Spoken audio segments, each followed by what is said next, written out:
बहुत ही बड़ा योगदान है। अब हम व्याख्या करेंगे कि मनुष्य अपने आप को तुच्छ प्राणी समझकर अपने आप को किस प्रकार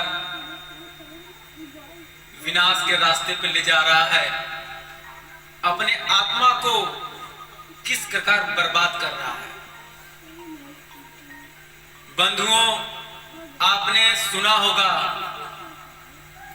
कि आत्मा का विनाश नहीं होता। भगवान श्री कृष्ण ने भी कहा है, नैनं छेदते शस्त्राणि नैनं दहति पावक न चैनं क्लेन्द्यन्त्यापो न सोसहति मार्ग। सर्वप्रथम तो मैं ये आपको बता देना चाहता हूं कि आप लोग सभी बिना अमृत पिए अमर हैं। हर व्यक्ति जो यहाँ पे बैठा है या जो यहाँ पे नहीं भी बैठा है, सब अमर है, क्योंकि वो जो दिख रहे हैं वो नहीं है। उनकी आत्मा न जन्म लेती है न मरती है, न किसी काल में उसका विनाश होता है। वो सदैव शाश्वत और निरंतर पुरातन है।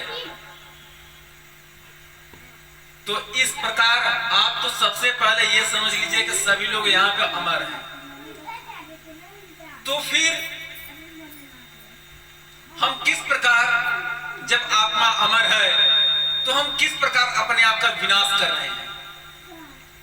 आत्मा तो नहीं मरती, ये सभी धार्मिक लोग, सभी लोग जानते हैं, लेकिन ये भी जानते हैं कि आत्मा का पतन होता है और उत्थान होता है।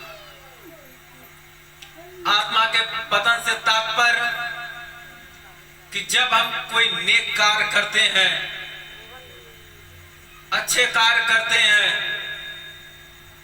तो वो हमारे कर्मों में जुड़ता है, हमारे अच्छे कर्मों में जुड़ता है, जिसके कारण इस शरीर को त्यागने के बाद हमारे आत्मा का उत्थान होता है और वो बहुत अच्छा कर्म रहा तो मोक्ष को प्राप्त करती है, निर्वाण को प्राप्त करती है।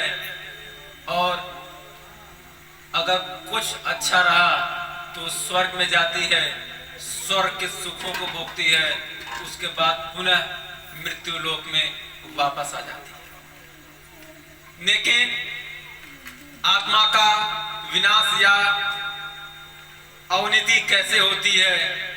जब हम कोई बुरा कार्य करते हैं तो वो हमारे कर्मों में जुड़ता चला जाता है और हमारे शरीर को छोड़ने के बाद फिर वो और नीचे पशु योनियों में या उससे भी नीचे की योनियों में चली जाती है। भगवत गीता में लिखा है कि विद्या विनय संपन्ने ब्राह्मणे गविहस्तिनी सोनी छैव सौभागा च पंडिता समदर्शिना। मृत्यों, ये श्लोक उन अंधे लोगों के लिए है जो अपनी आंखों को बंद कर लिए हैं। अब बंद करने के बाद लोगों को भिन्न भिन्न प्रकार से देखते हैं, किसी को ऊंचा देखते हैं तो किसी को नीचा देखते हैं। इस पवित्र भगवत गीता के श्लोक में इतनी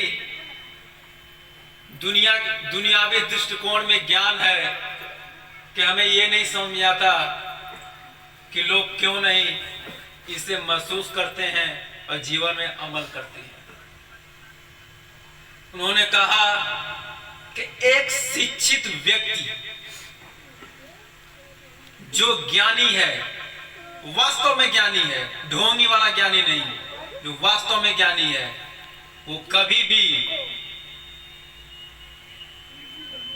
ब्राह्मणे गविहस्तिनी सोनी च सपाके च पंडिता समदर्शिन। एक गाय, एक ब्राह्मण एक विद्वान हो या एक कुत्ता हो या एक चांडाल हो, एक ज्ञानी व्यक्ति सभी को समान दृष्टि से देखता है, क्योंकि वो जानता है कि उनके अंदर जो भी जीवात्मा है वो मेरे जीवात्मा जैसा ही है।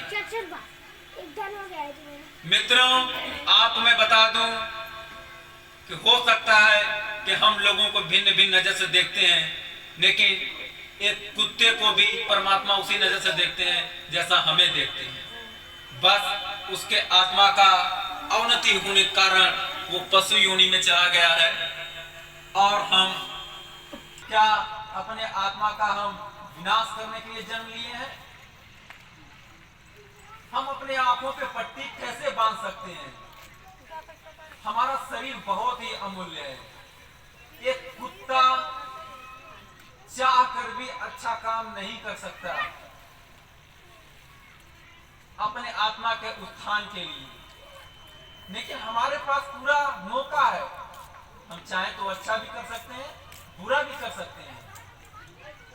जब हम यह जानते हैं, आज इस पवित्र मंदिर में बैठे हैं, कि हमारी आत्मा, हमारा शरीर परमात्मा ने हमें बहुत ही जीवन का सबसे बड़ा उपहार दिया, तो फिर हम क्यों माया के झंझटों में इतने उलझे हुए हैं कि हम परमात्मा को ही भूल गए हैं? इच्छाएं, हम जैसे जैसे आगे बढ़ेंगे आपको बताते चलेंगे कि सतोगुण, रजोगुण, तमोगुण किस प्रकार एक व्यक्ति, आपको एक उदाहरण के साथ हम